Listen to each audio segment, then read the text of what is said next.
do your choice. And then as I turn it around here, you'll see that the back is also fully decorated. It sits on 4 little wooden beads, which are included in your kit. And everything is pre-cut, except there's a little tiny bit of fussy cutting because I know some of you really love to fussy cut. So let me turn the camera around and I'll give you some tips on how to create this.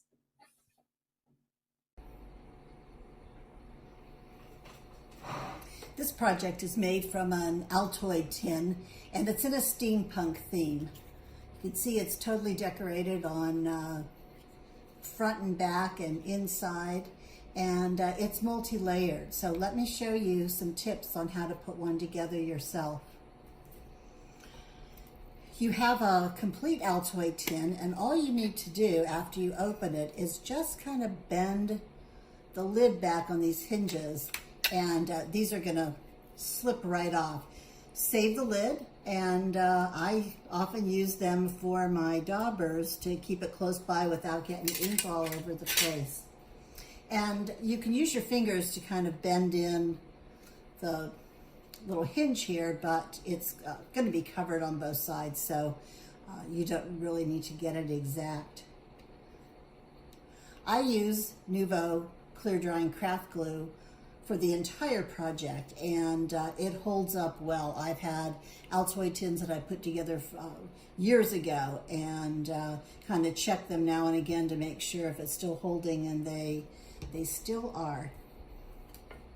I also like to ink the edges on a project like this. I think it just gives it some more dimension, and inking is just taking a distress ink, a dauber, you could use a makeup sponge, and just going over the edges to take out that white core, like you can see right here, and just giving it some color and giving it a little bit of shadow on the edges. So that's something you'd like to do first.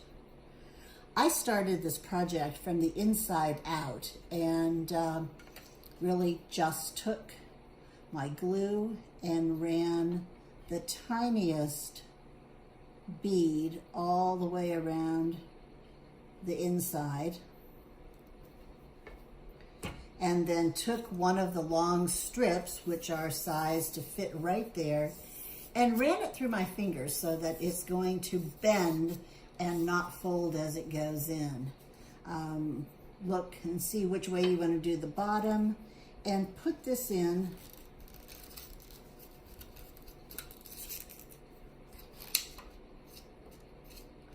and just go around each corner and give it a little hold for a bit.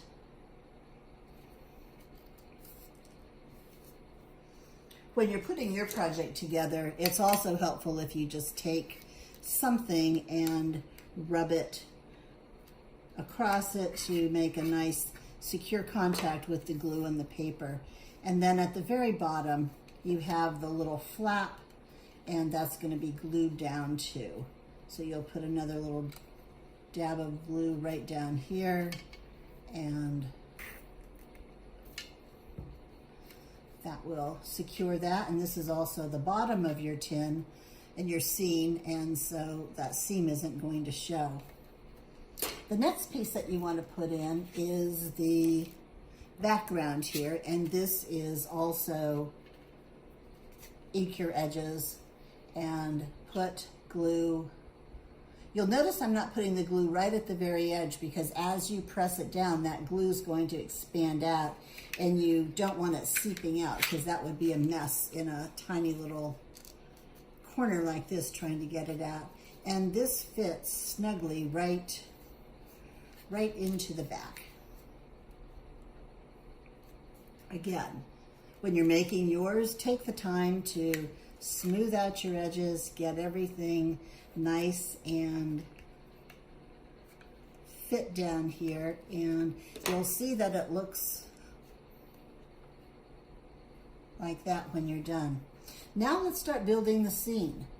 You have a staircase, and I've used just pieces of a cereal box to, instead of pop dots on on the project to add some dimension. So again, a little bit of glue, and I'm going to center that right here. Then we have 2 of the steampunk women, or if you prefer, there are 2 copies of the steampunk man that you could use instead, but they're both in your kit. I've put a bit of chipboard on this one, and I'm going to just get her centered right here. And then the next one I would layer up and put right on top of there. The next strip we're going to put around the outside, and then on the back you have the balloon panel, the aviator, a balloon, and you're going to have 2 balloons in your kit, and they are just the mirror image of them. So when you're putting them together, pay a bit of attention to that so you can see that the words are going across the right way. So no matter if you're looking from front or back, your project's finished. Then we have the frame, and the frame is cut to fit right on this opening here. And again, just some glue.